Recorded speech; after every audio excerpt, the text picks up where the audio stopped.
Hello, how are you.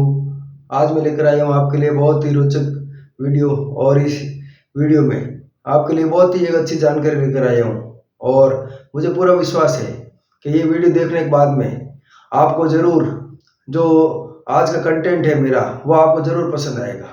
तो यहाँ पर मैंने कुछ शब्द लिखे हैं, कुछ वाक्य लिखे हैं, आपको पहले समझने की ज़रूरत है कि some common places, when we talk about some common places, जब हम कुछ सार्वजनिक स्थानों की बात करें और हम उन सार्वजनिक स्थानों को जब अपन काम में लेते हैं, जहाँ हम जब वहाँ जाते हैं तो उनको जब हम वहाँ जाते हैं तो कहाँ पर आर्टिकल का प्रयोग आएगा और कहाँ पर आर्टिकल का प्रयोग नहीं आएगा, ए एंड द का, उसकी हमको यहाँ पर आज जानकारी मिलेगी। और ये बहुत ही जरूरी वीडियो है और इस वीडियो में जो जानकारी है वो आपके लिए बहुत ही रोचक साबित होगी।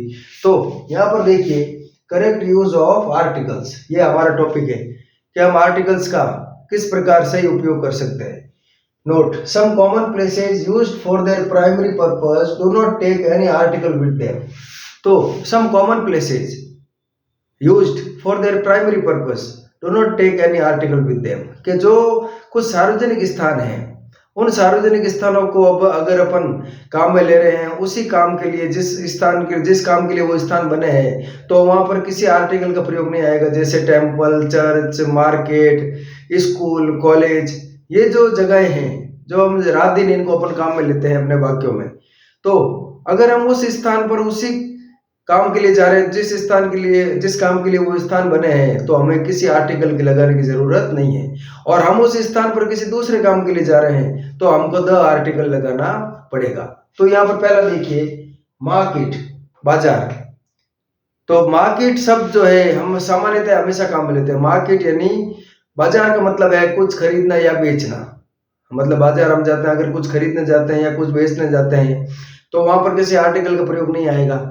और हम अगर जो वहां पर किसी अन्य काम से जाते हैं, किसी दुकानदार से मिलने जा रहे हैं या कोई और हमारा कोई काम है, उस मार्केट में उस लिए नहीं जा रहे हैं जिसके लिए वो है, तो वहां पर द आएगा। जैसे I am going to market to buy some clothes, मैं बाजार जा रहा हूं टू बाय सम क्लोथ्स, यहाँ पर जो है द का प्रयोग नहीं आया, क्योंकि हमने यहाँ पर जो है कपड़े खरीदने जा रहे हैं तो मार्केट में हम कपड़े खरीदने जा रहे हैं। लेकिन दूसरे में I am going to the market to meet the shopkeeper, कि मैं बाजार जा रहा हूँ और वहां पर the market to meet the shopkeeper, दुकानदार से मिलने, मेरे कोई पर्सनल काम है उससे मिलने जा रहा हूँ, तो मैं वहां पर उस काम के लिए नहीं जा रहा हूँ बाजार जिस काम के लिए वो मार्केट है। तो यहाँ पर द का प्रयोग आया, द आर्टिकल लगा। Second, school, he is going to school to teach the students, वो स्कूल जा रहा है टू टीच द स्टूडेंट्स, यहाँ पर स्कूल के साथ में किसी आर्टिकल का प्रयोग नहीं आया, क्योंकि स्कूल के लिए हम जो है उसका जो प्राइमरी पर्पस है, प्राथमिक उद्देश्य है स्कूल का, या तो पढ़ना या पढ़ाना। हम इस काम के लिए अगर जा रहे हैं या हम वहाँ नौकरी करते हैं तो वहां पर जो है, या कोई चपरासी है वहां पर, तो वहां पर कोई आर्टिकल नहीं आएगा। लेकिन he is going to the school to deposit the fee, लेकिन वो स्कूल जा रहा है अपने बच्चों की फीस जमा कराने, मतलब he is not going there to serve its primary purpose, उसके प्राथमिक उद्देश्य के लिए नहीं जा रहा है, तो द आ जाएगा। He is going to the school to deposit the fee, fees जमा कर। Hospital, he is going to hospital for his treatment, वो अपने इलाज कराने के लिए हॉस्पिटल जा रहा है, तो हॉस्पिटल के साथ में किसी आर्टिकल का प्रयोग नहीं आया, क्योंकि हॉस्पिटल अगर हम इलाज करवाना चाहते हैं तो इसमें कोई आर्टिकल नहीं आएगा। लेकिन he is going to the hospital to repair the furniture, कि वो कोई मिस्त्री है और फर्नीचर रिपेयर करने जा रहा है हॉस्पिटल का, तो वो कहेगा, वो इसके साथ आएगा, he is going to the hospital, यहाँ पर द का प्रयोग आएगा। Next is college, I am going to college to study, मैं कॉलेज जा रहा हूँ पढ़ने, तो अगर हम पढ़ाने जा रहे हैं तो यहाँ पर कोई आर्टिकल नहीं आएगा। लेकिन I am going to the college to meet the principal, कि मेरे कोई पर्सनल उनसे काम है तो मैं कॉलेज जा रहा हूं, तो द का प्रयोग यहाँ पर आएगा, I am going to the college.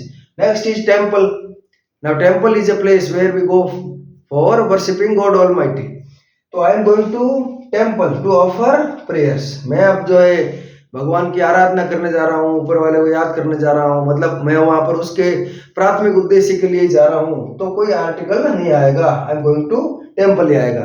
लेकिन I am going to the temple to repair its wall, कि कोई मिस्त्री है, कोई कारीगर है, वो मंदिर की दीवार टूट गई है, उसको वापस ठीक करने जा रहा है, तो वहां द आएगा, the temple, because he is not going there to serve its primary purpose. I am going to the temple to repair its wall. तो ये छोटी छोटी बातें हमारे लिए बहुत ही रोचक जानकारी है और हमें हमेशा ध्यान रखनी है। नेक्स्ट, चर्च, टेम्पल की तरह ही church. The Christians often go to church for seeking blessings, कि भगवान का आशीर्वाद लेने के लिए वो हमेशा जाते हैं चर्च में, मतलब वो वहां पर उसके प्राथमिक उद्देश्य को प्राप्त करने के लिए जा रहे हैं। लेकिन I will go to the church to meet the friar, कि मैं चर्च में जाऊंगा, फ्रायर मतलब जो पादरी होता है उससे मिलने। तो यहाँ पर द का प्रयोग आया है क्योंकि मैं जो है चर्च में उस काम के लिए नहीं जा रहा हूँ जो इसका प्राथमिक उद्देश्य होता है, मतलब कि प्रार्थना करना या भगवान को याद करना, उसके लिए नहीं जा रहा हूँ। तो यहाँ आएगा I will go to the church to meet the friar, मैं चर्च जाऊंगा पादरी से मिलने।